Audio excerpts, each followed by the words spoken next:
Muli, Happy Lord's Day po no, sa bawat isa.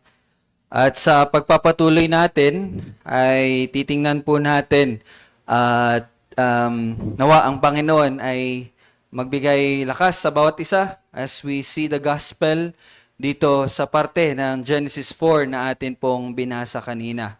So specifically tayo po ay mag-aaral sa unang 8 talata ng chapter 4, which is verses 1 hanggang verse 8.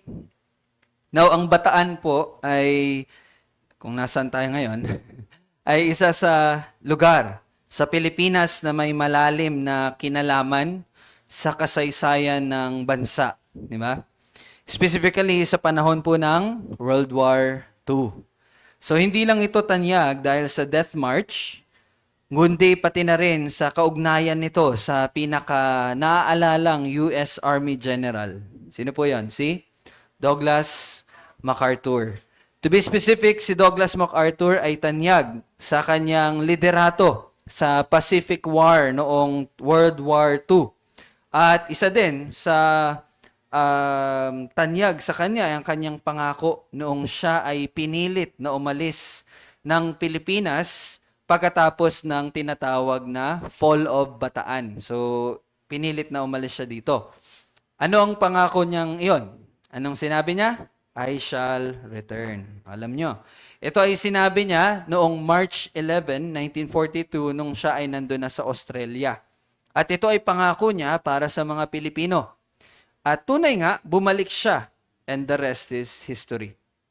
Hanggang ngayon, kahit si Douglas MacArthur ay matagal nang namayapa, ay naaalala pa rin natin siya, di ba? Sa pamagitan ng mga katagang binitawan niya, no? Yung I shall return. At yung katagang iyon ay ngayon ginagamit din bilang pagpapakita ng hindi pagsuko or pagpapakita ng determinasyon at pag-asa sa kabila ng pagkatalo o pagkabigo at paghihirap, no? 'Di ba? Minsan, 'yun ang ginagamit natin, I shall return, no? Sa parehong diwa, ang pinakaunang taong namatay in the record of the Bible, so hindi ko sasabihin sa kasaysayan ng sangkatauhan, but recorded in the Bible, ang pinakaunang taong recorded na namatay in the Bible sa kasaysayan, bagaman sobrang tagal na ng panahon na din siya ay namayapa, ay nagsasalita pa rin siya. Sino yon? Now, sabi sa Hebrews 11:4, patay na siya, gayon may nagsasalita pa sa pamagitan ng kanyang pananampalataya. So actually, that is si Abel. No? Yun ang sabi ng Bible. Gayon may patay na siya, gayon may nagsasalita pa sa pamamagitan ng kanyang pananampalataya. So ibig sabihin, ang kanyang mensahe ay napakahalaga dahil ito ay nagtuturo sa atin ng nag-iisang ebanghelyo. Yun yung sinasabi, no? Na bagaman patay pa siya, nagsasalita pa rin siya. Kasi sa tagpong iyon ay pinapakita sa atin ang nag-iisang ebanghelyo, which is ang mensahe ng kaligtasan. So kanina, bagaman binasa na natin ang buong Genesis chapter 4, marapatin po nating basahin muli ang salita ng Panginoon. Tayo po'y magsitayo muli. Basahin natin ang Genesis chapter 4, verses 1 hanggang verse 8. Sabay-sabay po nating basahin. At nakilala ng lalaki si Eva na kanyang asawa, at siya'y naglihi at ipinanganak si Cain.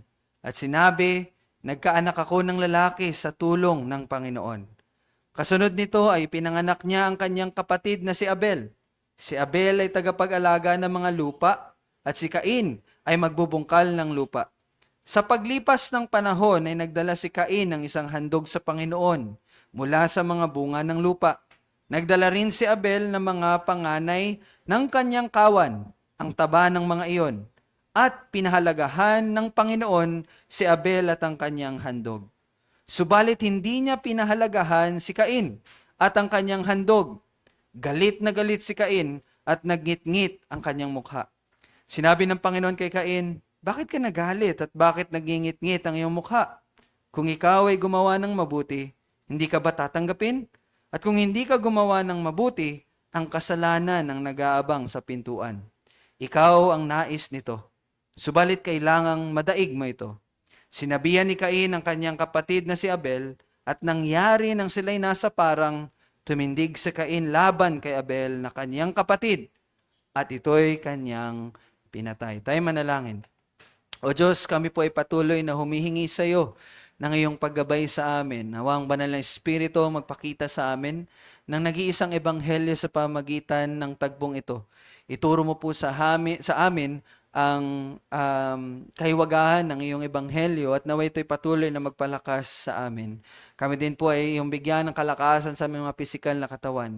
Nawa po ay hindi po kami antukin, bagkus ito ay malabanan sa pamagitan ng pagnanais at puso na nagde-desire na mas makilala ka pa, Panginoon. Naway ibigay mo to sa amin, Panginoon, sa biyaya mo. Sa pangalan ni Jesus.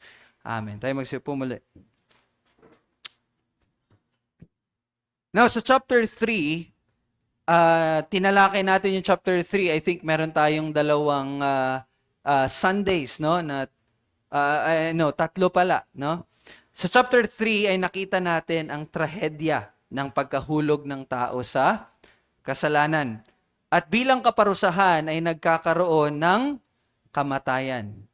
Bagaman hindi tao ang unang namatay, ano yung unang namatay? Sa halip ay hayop, na nagpahiwatig ng kaparaanan ng pagliligtas na ipinangako ng Panginoon pagkatapos ng pagkakasala nila Eva at Adan.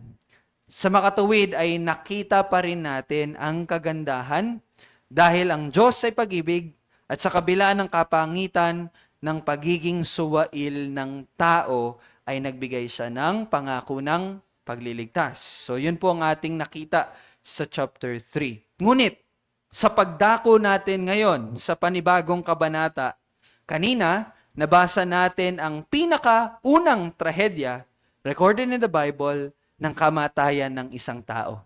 Ito yung pinakauna na mabasa natin. Ito po ay hindi dahil nagkasakit siya, hindi ito dahil matanda na siya, no? Hindi dahil may nangyari sa kanya, ngunit siya ay namatay dahil sa kamay ng isang tao na inudyukan ng pagiging mapagmataas at kawalan ng pagpapasakop at paniniwala sa Diyos. Ang tagpong ito, sa tagpong ito, ipapakita sa atin ang katotohanan ng mensahe ng Ebanghelyo. At siya ngang mensahe para sa atin sa hapong ito. At ito po ang mensahe sa atin. Ang kaligtasan ay kay Kristo lamang sa pamagitan ng pananampalataya lamang. Ulitin ko po, ang mensahe sa atin, ang kaligtasan ay kay Kristo lamang sa pamagitan ng pananampalataya lamang. Now, tingnan natin ang verse 1. Sabi dito, at nakilala ng lalaki si Eva na kanyang asawa, at siya'y naglihi at ipinanganak si Cain. At sinabi, nagkaanak ako ng lalaki sa tulong ng Panginoon. Now, ang salita pong at nakilala ng lalaki si Eva na kanyang asawa ay lengguwahe po yan sa Biblia na tumutukoy po sa pagtatalik. No, kapag nabasa niyo yung nakilala niya, it means pagtatalik. Kung kaya si Eva, ay sinabi dyan, naglihi. Diba? At ipinanganak niya si Cain. Ngunit pansinin po natin ang dahilan ng pagkakapangalan kay Cain. Bakit Cain ang ipinangalan kay Cain? No? Sinabi dito, ito ay dahil nagkaanak ako ng lalaki sa tulong ng Panginoon. Kaya pinangalanan siyang Cain. Yun po yung dahilan. Bakit Cain ang pangalan niya? Ito po ay ang mensahe ng pag-asa at paghihintay ni Eva. Saan? Sa pangako ng Panginoon sa kanya. At ano yung pangako ng Panginoon kay Eva? Na isa sa mga binhi niya ang dudurog sa ulo ng ahas. Remember Genesis 3:15. Di ba? So Eva is waiting for itong binhi na to. Kaya nung lumabas si Cain, ang sabi niya, nagkaanak ako ng lalaki sa tulong ng Panginoon. Nakita niyo yun? No? Sa makatuwid, ito ang pagpapahayag ni Eva ng kanyang pananampalataya at kanyang pagiging hopeful sa pagdating ng tagapagligtas. Ngunit hindi lang ito ang naging binhi nila Eva at Adan. Sinabi sa verse 2, kasunod nito ay ipinanganak niya ang kanyang kapatid na si Abel. Ngayon, kabaliktaran ng pagpapahiwatig ng pag-asa sa pagpapangalan kay Cain, kay Abel naman ay pagpapakita ng hindi masyadong pagbibigay ng pansin. Kita niyan? Kabaliktaran. Bakit? Ang pangalang Abel ay nangangahulugang hininga o singaw, vapor, no? Na nagpapahiwatig ng pansamantalang panahon o panandaliang panahon lamang. Yun yung pangalan ni Abel. So may kita nyo dito, parang may favoritism. Parang lang ha, hindi to explicitly sinabi ng Bible. Sa akin lang to. Parang makita nyo yung favoritism. Kay Cain, tinulungan ako ng Panginoon. Kaya may Cain ako. Nung si Abel, Abel lang kasi ano lang to. Wala lang. Basta may pangalan lang. Pero, yung pangalan niya ay naging tunay. Bakit? Dahil ang buhay ni Abel ay maikli lamang. Buhay ni Abel dito sa Bible hanggang verse 8 lang. Wala na siya. Diba? Verse 2, pinanganak siya. Verse 8, patay na siya. Ganon kaikli. Yung buhay ni Abel na inilathala dito sa Biblia. Tunay na tunay, Abel nga. Kaya kung gusto nyo magkaanak, wag Abel. Baka sandali lang yan. But anyway, on a serious note, dito sa talatang ito, pinakita din ang naging trabaho ng dalawang magkapatid. Now, si Abel, sabi niya sa verse 2, si Abel ay tagapag-alaga ng mga tupa at si Cain ay magbubungkal ng lupa. So, magkaiba sila. At sa verse 3, sinabi dyan, sa paglipas ng panahon ay nagdala si Cain ng isang handog sa Panginoon mula sa mga bunga ng lupa.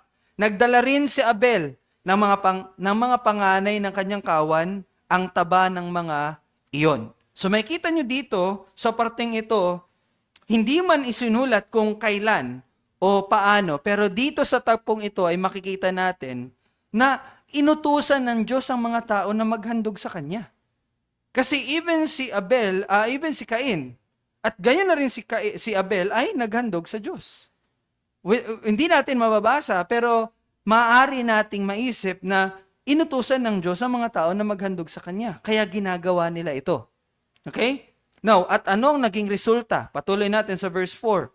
Sabi daan, at pinahalagahan ng Panginoon si Abel at ang kanyang handog. Verse 5, subalit hindi niya pinahalagahan si Cain at ang kanyang handog. Yun yung naging resulta ng kanilang pag-offer. Ngayon, nakita natin ang magkaibang tugon ng Diyos sa dalawang magkapatid. Kung ating uusisain, walang malinaw na ibinigay na dahilan. Bakit naging ganun ang tugon ng Diyos? Tama? Kahit tingnan nyo dyan, malabo. Hindi mo alam, bakit tinanggap niya kay Abel, hindi naman kay Cain? Diba? Bagkus, ang ipinakita sa atin dito ay yung reaksyon ni Cain. Ano naging reaksyon ni Cain? Verse 5, galit na galit si Cain at nagngit-ngit ang kanyang mukha. No?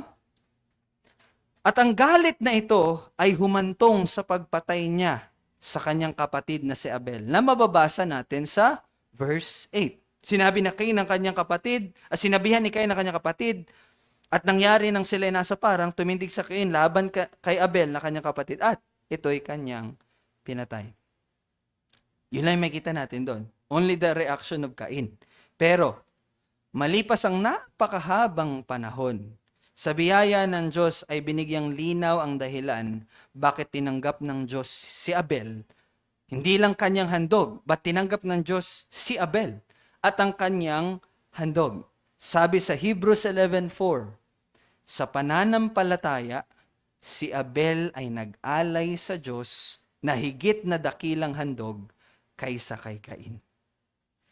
Kita niyan? Ibig sabihin po, hindi dahil sa uri ng handog. Baka kasi isipin nyo, kay Abel kasi, talaga, hayop talaga, di ba? Ganon yung inutos ng Diyos, Kay kasi, tanim lang. Hindi po yun ang dahilan.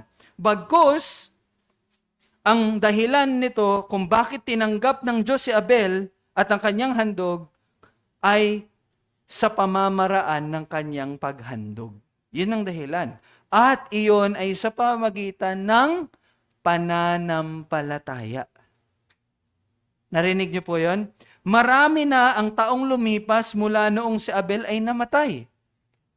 Gaya nga ng sabi ko kanina, siya, sa record sa Bible, ang pinakaunang taong namatay sa kasaysayan ng sangkatauhan. Ngunit, gaya nga ng sinabi rin sa Hebrews 11:4, patay na siya, gayon may nagsasalita pa. Ibig sabihin, ang kanyang pananampalataya, ang ibig sabihin nun, ang kanyang pananampalataya ay patuloy na nagtuturo at nagbibigay ng babala sa mga tao. Yun ang ibig sabihin po nun. Ang kanyang pananampalataya ay patuloy na nagtuturo at nagbibigay ng babala sa mga tao. Hindi po natakpan ng oras ang mensahe nito. Kaya hanggang ngayon, even our Lord Jesus Christ, binanggit niya si Abel. No? Kung babasahin natin yung 4 Gospels. At dahil ang kanyang patotoo ay nagpatuloy sa lahat ng henerasyon, nangangahulugan lang ito na ang kanyang patotoo ay mahalaga. No, ito yung gusto ko po makita ninyo. Yung patotoo ni Abel, mahalaga yun. No? At anong kahalagahan nito? Ang kanyang buhay ay nagpapatotoo at nagtuturo sa Panginoong Hesus. Yun ang kahalagahan nun. No? Ang kanyang patotoo, ang kanyang buhay ay nagpapatotoo at nagtuturo sa Panginoong Hesus. Malinaw po ang panawagan nito sa bawat isa sa atin. Maniwala kayo sa Panginoong Hesukristo at ikaw ay maliligtas. In simple words, yun po ang sinasabi na bagaman patay pa rin sa Abel ay nagsasalita pa rin. Yun ang sinasabi niya sa bawat tao. Maniwala kayo sa Panginoong Hesukristo at ikaw ay maliligtas. Huwag kang umasa sa ibang bagay maliban sa kamatayan at pagkabuhay muli ng Panginoong Hesukristo. Hindi man masyadong halata, no? Pero yun nga, sa maikling buhay ni Abel ay makikita natin ang katotohanan ng mensahe ng Ebanghelyo. Ganun kaganda yon. Bagaman, no? Ilang verse lang? 7 verses lang. Pero from that short story, we will see the message of the gospel. Maaari natin ilarawan si Abel bilang isang tao na ang puso ay labis na natutuwa sa Diyos. No, bilang kanyang tagapagligtas. Paano natin masasabi 'yon? Paano natin masasabi na si Abel ay labis na natutuwa sa Diyos? Now, sabi diyan sa verse 4, tingnan niyo po sa verse 4. Pinili ni Abel ang mga panganay ng kanyang kawan. No? At dinala niya doon ang mga taba ng mga iyon. Taos-puso niyang hinandog ang mga pinakamaganda, no, mula sa kanyang pinaghirapan. 'Di ba? Anong trabaho niya is pastol siya, 'di ba? Ito yung larawan ng kanyang ginawa. Ngunit ang tanong, ano yung nag-udyok sa kanya upang gawin ito? God, meron ba tayong kaalaman? Bakit gano'n na lamang yung kanyang, 'di ba? Taos-pusong pag-offer. No? Tayo kapag naka-receive ng bonus, ang iniisip agad natin, iPhone 35 to. Wala pa palang 35. 'Di ba? Ang iniisip agad natin, pag meron tayong bagay na is, anong gagawin ko dito para sa akin? No? Pero dito, bakit si Abel, gano'n na lamang? At sa time na ito, hindi pa siya inutusan, ha?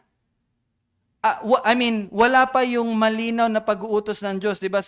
Binigay ito sa mga Israelita na 'Di ba? Yung ihandog nyo ito, yung unang nyo, doon malinaw na hinayag. Pero dito wala pa, no? Ngunit ano ang nag-udyok sa kanya upang gawin ito? Naniwala ba si Abel na batay lamang sa sarili niyang pag-iisip na siya ay isang makasalanang nararapat na mamatay? Siya ba mismo ang nakaunawa na may ibang buhay na maaaring ialay kapalit niya? O na ang kamatayan ng isang inosente ay maaaring magpalaya sa isang nagkasala? Naisip niya ba yon? Sa sarili niyang pag-iisip? Well, to tell you, hindi. hindi ganun po ang nangyari. Ang likas na pag-iisip ng isang makasalanan ay hindi lubos na nauunawaan kung gaano kabigat ang kasalanan. Ito po ang lagi niyong tandaan. Ang isang makasalanan, hindi niya makikita kung gaano kabigat ang kasalanan. Wala yan sa pag-iisip niya, nagkasala pala ako sa harapan ng Diyos. Wala, hindi niya yan maiisip. So bakit naisip or bakit si Abel ay may ganong tugon? No? At tiyak na hindi nito may isip ang kaligtasan sa pamagitan ng pagbubuhos ng dugo. Ang kaisipang iyon ay nagmumula po sa Diyos, hindi sa isip ng tao. Yan muna ang tandaan ninyo, no? Bago natin ito maunawaan. Tandaan ninyo, ng isang tao na napatay, isang tao na makasalanan, hindi niya maisip ang lahat ng iyon. Bagkus, ang kaisipang iyon ay nagmumula sa Diyos. Unless na sinabi sa kanya. Unless na sinabi sa isang tao. Okay? At binasa natin kanina sa Hebrews 11:4 na ang paghahandog na iyon ni Abel ay dahil sa kanyang pananampalataya. Di ba? Sinabi doon, dahil sa pananampalataya. Tandaan po natin, ang kahulugan ng pananampalataya ay pagtitiwala sa Diyos at lubos na pag-asa sa kanyang salita. Tandaan niyo yan, ang pananampalataya ay pagtitiwala sa Diyos at sa kanyang salita or sa kanyang sinabi.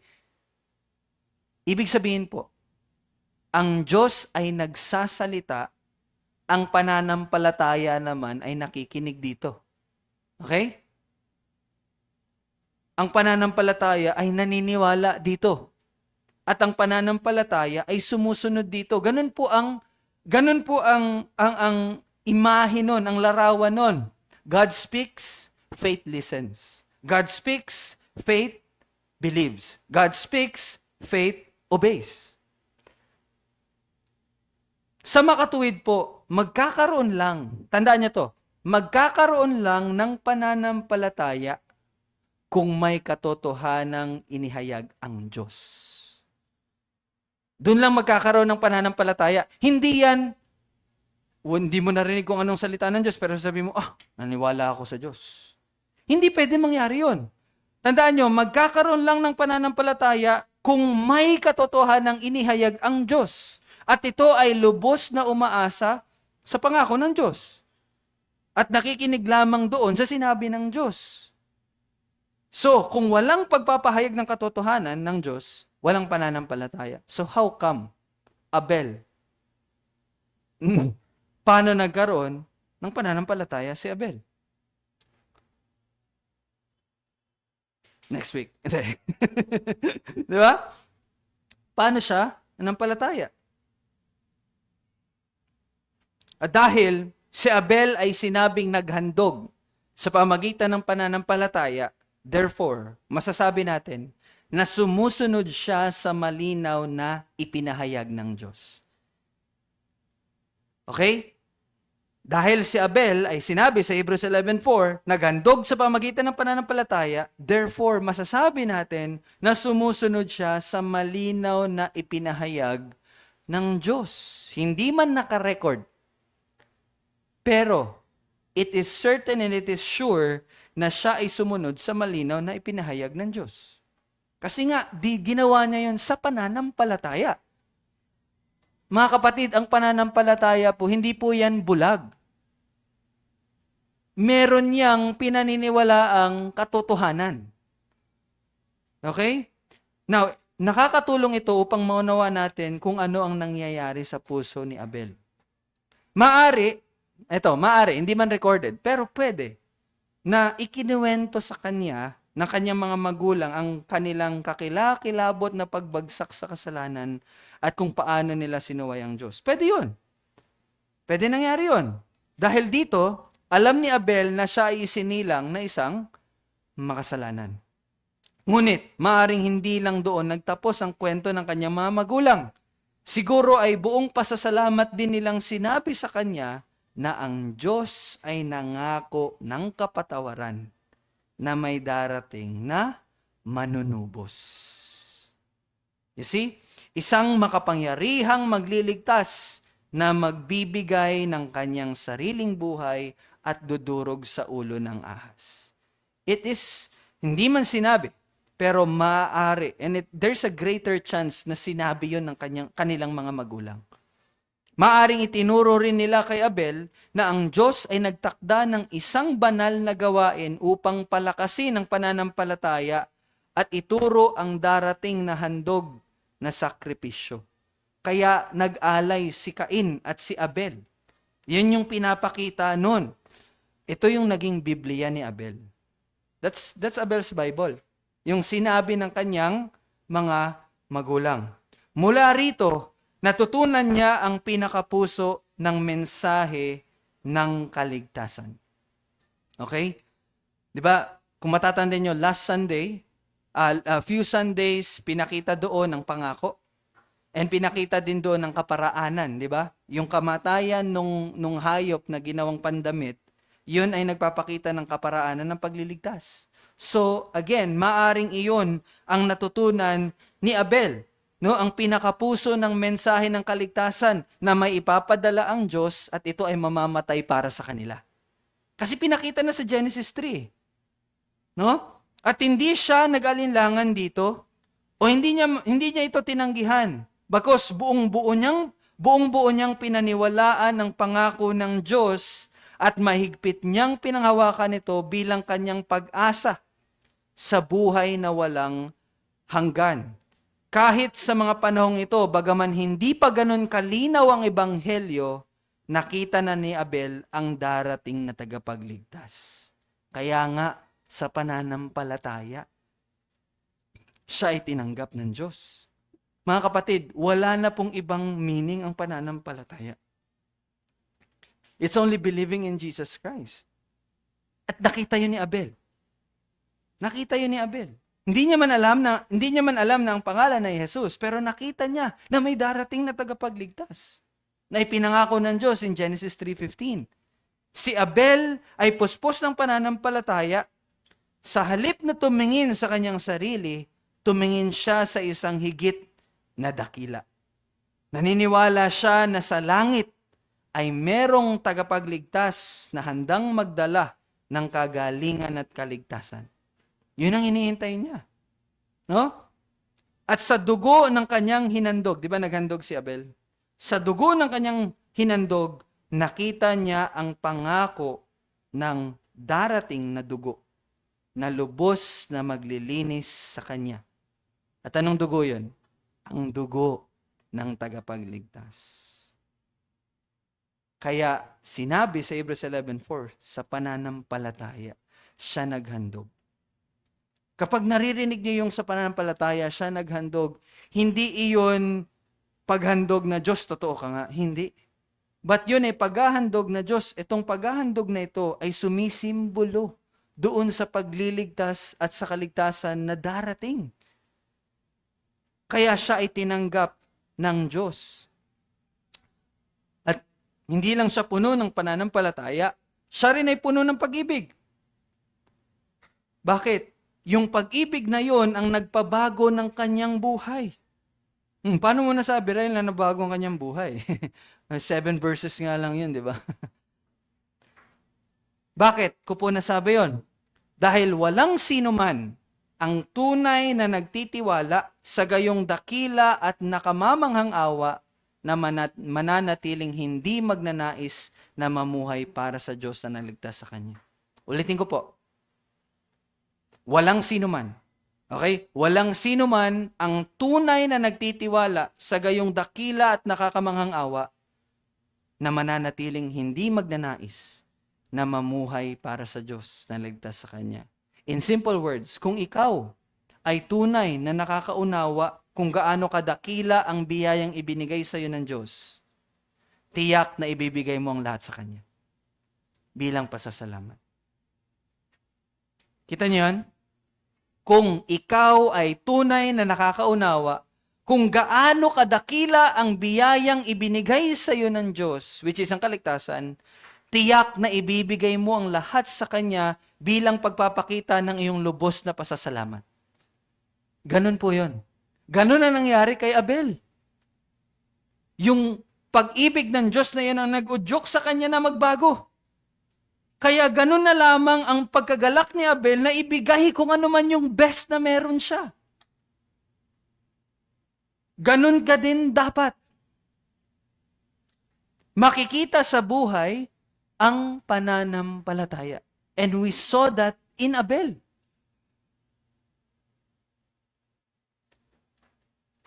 Mga kapatid, huwag mo hayaang matulad ka kay Cain. Huwag mo hayaang kainin ka ni Cain. Kahit pareho silang isinilang na makasalanan at pareho silang tinuruan ng iisang bagay ng kanilang mga magulang, may napakalaking pagkakaiba sa pagitan ni Abel at ni Cain. Sa panlabas, pareho silang may parehong mga pribilehiyo, ngunit sa espiritual, lubha silang magkaiba. Lumapit po si Cain sa Diyos. Nagandog siya eh. Diba? Nagandog si Cain. At sa unang tingin ay tila mabuti yon.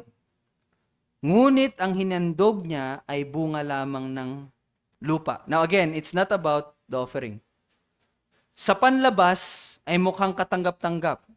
Ngunit kung ating susuriin ng mabuti, ipinapakita nito ang tunay na kalagayan na puso ni Cain.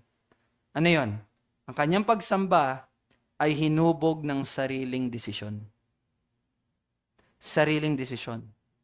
Yung offering niya na yon, hinubog yun ng sarili niyang desisyon. Ipinakita na ng Diyos kung paano siya dapat lapitan. Dapat po hayop ang iaalay. Pero bakit? Di ba? Bakit cauliflower yung in-offer? Ay, hindi po cauliflower yon. Bakit bunga ng lupa? Pinili ni Cain na gawin ang mga bagay sa sarili niyang paraan. Yun ang kaiba nila. Nagtiwala siya sa sarili niyang pag-iisip sa halip na sa karunungan ng Diyos. Tinanggihan niya ang malinaw na ipinahayag ng Diyos kapalit sa pagsunod sa sarili niyang mga ideya. Sa madaling salita, naghandog si Cain na walang pananampalataya. Wala siyang pagtitiwala sa kung ano man ang sinabi ng Diyos. Kaya nang ito ay hindi tanggapin ng Diyos, anong naging reaksyon niya? Siya ay nagalit.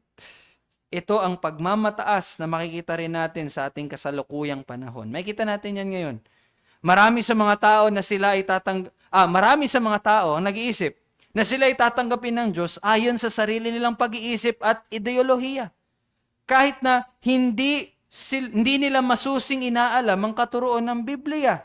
Have you ever heard people say, ligtas ako kasi maaway ng Diyos? Narinig niyo yan? Tama naman.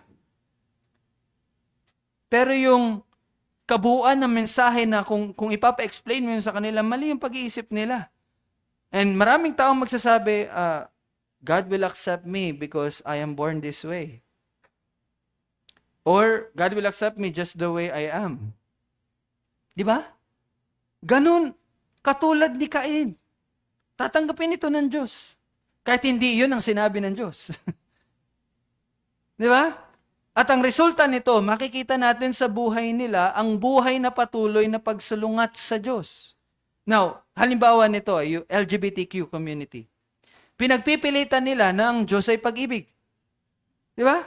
Kaya hindi daw tutol ang Diyos sa pag-iibig ang meron sila. Ididebate ka pa niyan.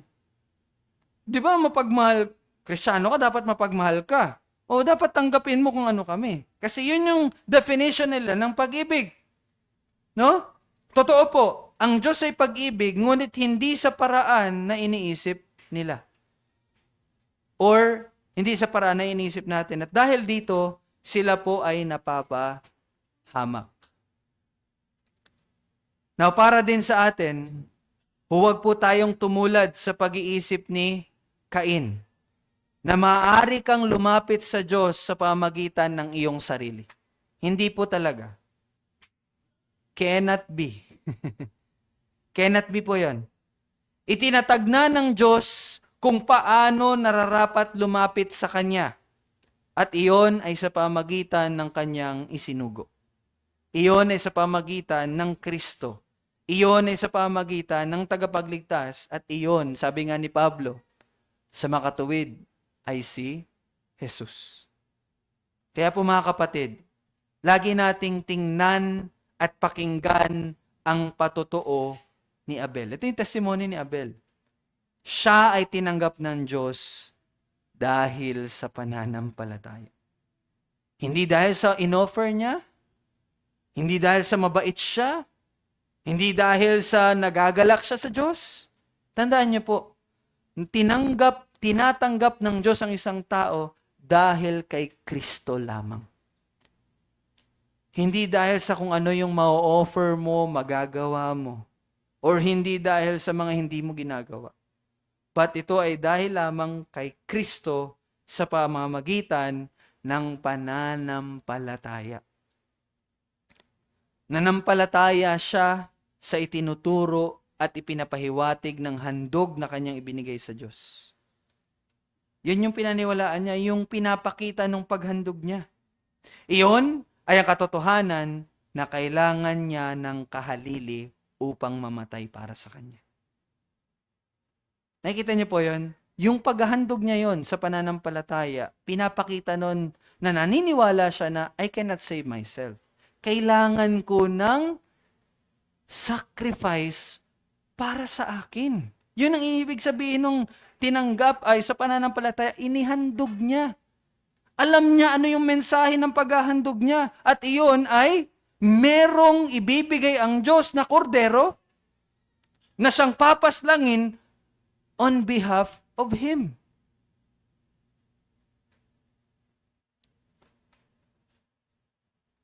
At ang kahalili na iyon ay magmumula sa Diyos. At kaya, hinihintay niya ang kanyang pagdating. Kasi alam niyang hindi galing sa kanya. Alam niyang hindi manggagaling sa kanya. Yung iaalay na yon, alam niya na magmumula ito sa Diyos. Kaya, hinihintay ang pagdating. Yun yung pananampalataya. Hinihintay yung pagdating ng manunubos na magmumula sa Diyos at hindi magmumula sa kung sino mang tao. At ang Panginoong Hesus, siya ang tunay na katuparan ng mas mabuting handog na inialay ni Abel na binaliwala naman ni Cain. Di ba anong sabi dan? Si Abel ay naghandog ng mas, di ba? Mas katanggap-tanggap kesa kay Cain. Alam niyo po, sino ang katuparan ng mas mabuting handog na yon? Si Jesus. Siya ang kordero na pinili ng Diyos, tinanggap ng Diyos, at ipinakita iyon sa atin sa kanyang salita. Now, isipin natin ang totoong kapangyarihan nung handog na yon, ng Panginoong Hesus. Anong kapangyarihan nun? Inililigtas nito magpakailanman ang lahat ng makasalanang lumalapit sa Diyos ng may pananampalataya. Yung offering na yon, which is si Jesus Christ, it can save. Napakahalaga ng iyong kaluluwa at labis itong nangangailangan ng pagliligtas mula sa kasalanan at pagkawasak. You really need a Savior. Maaari ka bang maghandog ng anuman para mabayaran ang halaga nito? Tanungin mo sarili mo, kaya mo bang bayaran? Kaya mo ba? Sa pamagitan ng pagsunod mo, kaya mo ba? No, kahit timbangin po ang lahat ng meron ka, kailanman hindi mo ito mapapantayan. Kaya hindi mo talaga masasabi na hindi pa ako nakakasunod sa Diyos, kaya hindi pa siguro ako ligtas. Kahit mamuhay ka ng ilang libong taon, hindi mo yun mapapantayan. Kasi ang halaga ng kabayaran ng kasalanan mo ay walang hanggan. So ang makakatagpo lamang ng kabayaran na iyon ay ang bayad din na walang hanggan. Nakita niyo yun? Kaya ang nararapat na handog, yung Diyos mismo. Kaya nararapat na siya ay mamatay. Kasi ang halaga ng kabayaran ng ating kasalanan ay walang hanggan. That is why God must die. Nakita niyo yun? Pero, we need hold ba yun ng God sa atin? Inisip niya ba, bahala na kayo. Wala akong, di ba? Hindi ko obligasyon yun. Pero ito yung great message. Hindi niya obligasyon mamatay para sa kanyang mga nilikha. At di ba tayo mga tao, mga nilikha, gustong-gusto nating magpaka-Diyos sa ating sarili? Tama? Tama? Gustong-gusto natin yun. Ang maging Diyos sa ating sarili. Pero alam niyo ba? Ang Diyos nagpakatao. Ang tao gustong maging Diyos. Ang Diyos naging tao. Para lang maligtas ka. Narinig niyo yung mensahe na yon?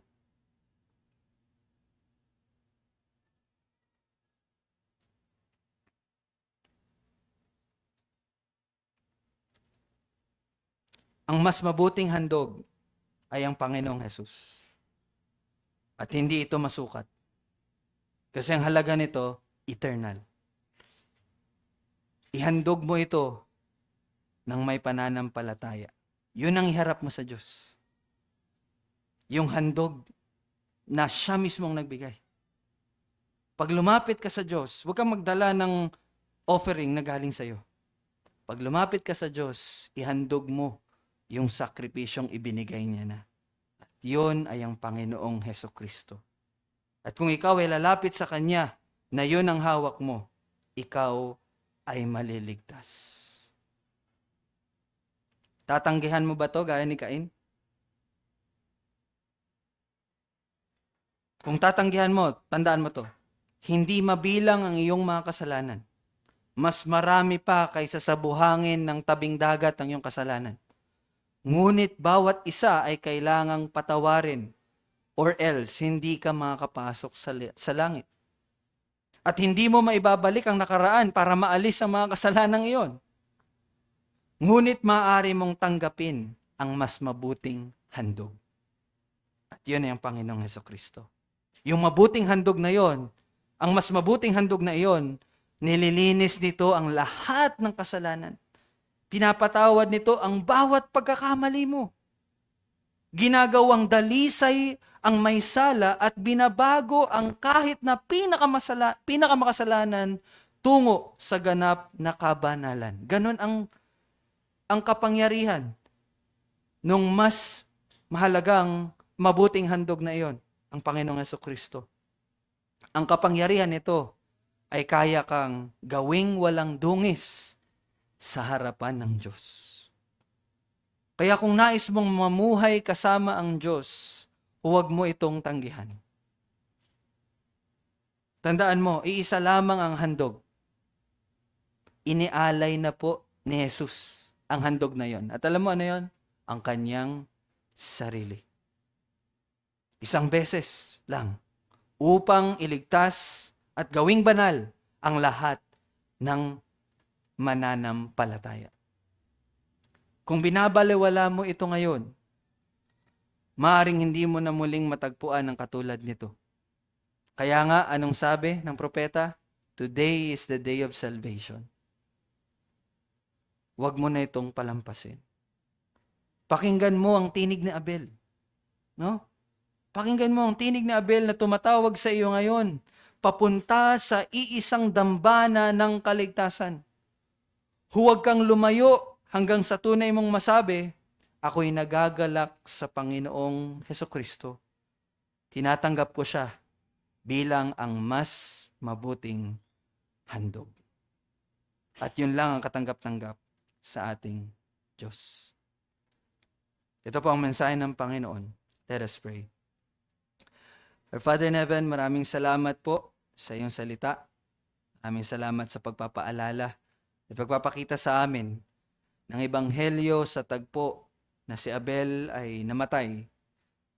At sa kanyang paghahandog, pinakita na merong mas mabuting handog. At yun ay ang Panginoong Hesukristo.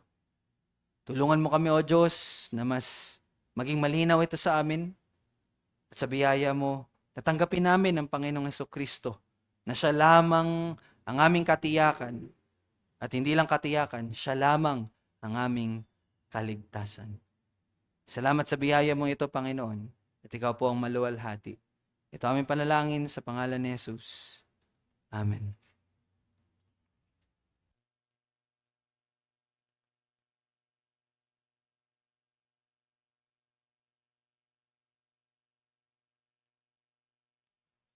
Sige po.